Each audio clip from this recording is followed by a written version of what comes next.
Pada hari ini saya akan jelaskan mengenai uji pada aplikasi SPSS. Sebelum kita memasuki langkah-langkah dalam mengerjakan uji-uji pada SPSS, terlebih dahulu kita membuat data pada Excel. Jika sudah membuat data seperti ini, kemudian kita copy semua yang ada di Excel ini, lalu kita copy paste datanya ke SPSS. Jika sudah meng-copy paste ke SPSS seperti ini, lalu kita klik ke variabel view.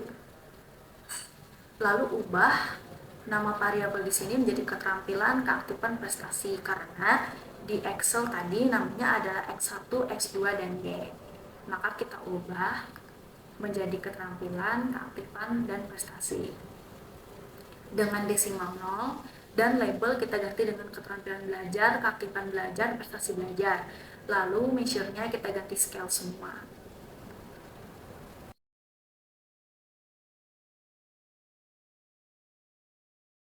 Langkah yang pertama dalam uji normalitas itu kita mencari residuals. Untuk mencari residuals, kita klik Analyze, Regression, Linear, variabel X kita masukkan ke independen, lalu variabelnya dimasukkan ke dependent. Kemudian save, kita ketik unstandardized, kita centang, kemudian continue, lalu kita klik OK. Maka nanti di variabel view akan tampil seperti ini, dan di data view akan terlihat hasil angka-angkanya. Lalu outputnya seperti ini.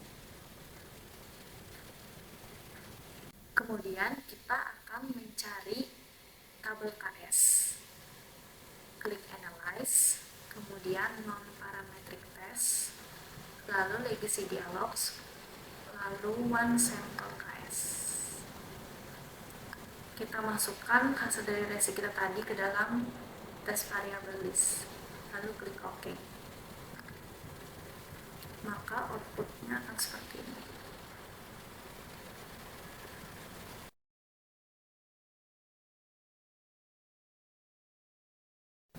Langkah yang pertama adalah mencari uji multikolinearitas, yaitu klik Analyze, Regression, kemudian linear. Sama seperti tadi, kita masukkan X ke dalam independen, lalu Y ke dependen. Lalu kita klik statistik, estimates dan model fit kita centang, lalu covariance matrix kita centang, dan collinearity dan diagnostik kita centang juga. Lalu continue, kemudian klik OK.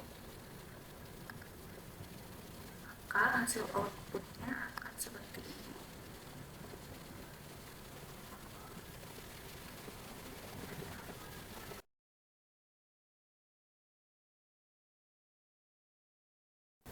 Selanjutnya, langkah untuk uji heteroskedastisitas, yaitu Analyze, Regression, Linear. Kemudian seperti sebelumnya, kita masukkan X ke independen, lalu Y kita masukkan ke dependen, kemudian plot, yang Y kita beri spreadsheet, dan yang X kita beri ZB. Kemudian continue, lalu kita klik OK. Maka hasil outputnya akan seperti ini. Ini adalah grafik scatter plot.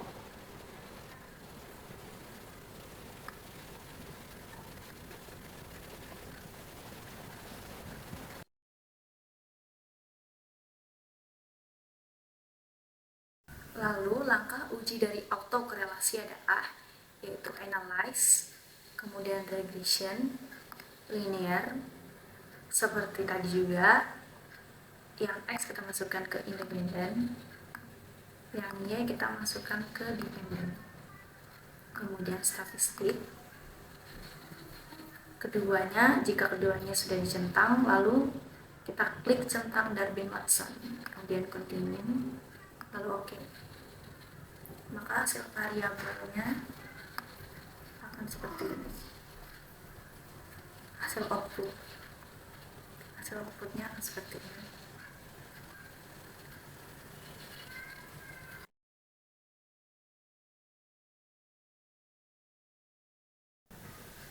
Langkah dari uji analisis regresi berganda yaitu analyze, kemudian regression, linear, lalu yang X ke independen, Y ke dependen, kemudian statistik. Jika keduanya sudah dicentang, continue, lalu klik OK.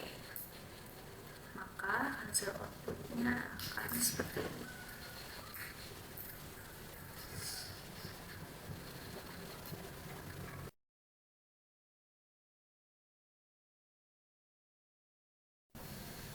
Yang pertama yaitu uji dari asumsi klasik, yaitu uji normalitas, table one sample, Gorov-Smirnov test. Ini adalah tabelnya. Nilai uji KS dari model regresi yang diuji ditunjukkan sebesar nilai uji KS sebesar 0,200, yang artinya nilai sig KS lebih besar dari 0,05, yaitu 0,200 lebih besar dari 0,05. Maka dari hasil ini dapat menyatakan bahwa nilai residual berdistribusi normal. Yang kedua, uji multikolinearitas. Ini adalah tabel koefisiennya. Nilai tolerance pada variabel di atas yaitu 0,332 dan nilai fit-nya yaitu 3,008. Nilai tolerance 0,332 lebih besar daripada 0,10 dan nilai fit 3,008 lebih kecil daripada 10, yang berarti berdasarkan hasil ini menunjukkan tidak ada indikasi dari gejala multikolinearitas. Yang ketiga, uji heteroskedastisitas. Ini adalah grafik dari scatter plot.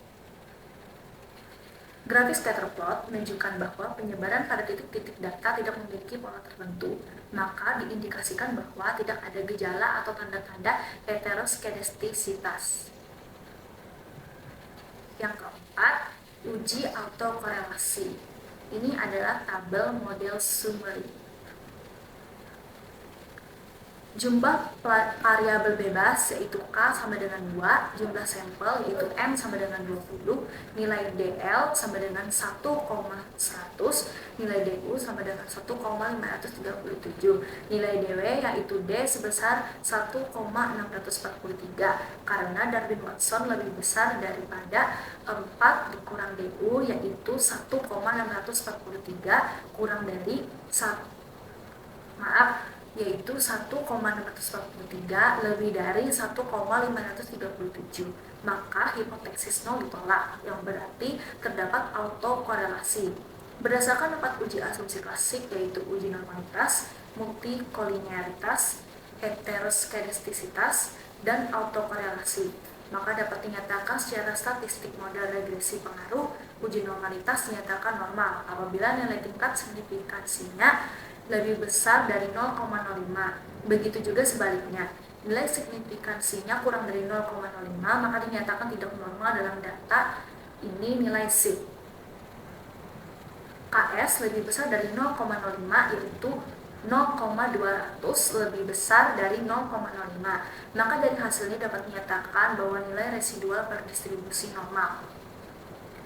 Uji multikolinearitas jika dinilai tolerance lebih dari 0,10 dan nilai fit kurang dari 10 menunjukkan tidak adanya indikasi gejala multikolinearitas. Ditunjukkan nilai tolerance variabel bebas. Nilai tolerance pada variabel di atas yaitu 0,332 dan nilai fit-nya yaitu 3,008. Nilai tolerance 0,332 lebih besar dari 0,10 dan nilai fit 3,008 kurang dari 10, yang berarti berdasarkan hasil ini menunjukkan tidak ada indikasi dari gejala multikolinearitas. Uji heteroskedastisitas pada grafik scatterplot menunjukkan bahwa penyebaran pada titik-titik data tidak memiliki pola tertentu, maka diindikasikan bahwa tidak ada gejala atau tanda-tanda heteroskedastisitas. Tidak ada tanda-tanda heteroskedastisitas. Uji autokorelasi jika D, yaitu Darwin-Watson, lebih kecil DI atau lebih besar dari 4 dikurang DL, maka hipotesis 0 ditolak, yang berarti terdapat autokorelasi. Dan jika D, Darwin-Watson, terletak antara DU dan 4 dikurang DU, maka hipotesis 0 diterima, yang berarti tidak ada autokorelasi. Nilai DW sebesar 1,643 karena Darwin-Watson lebih besar dari 4 dikurang DU, yaitu 1,643 lebih besar dari 1,537, maka hipotesis 0 ditolak, yang berarti terdapat autokorelasi.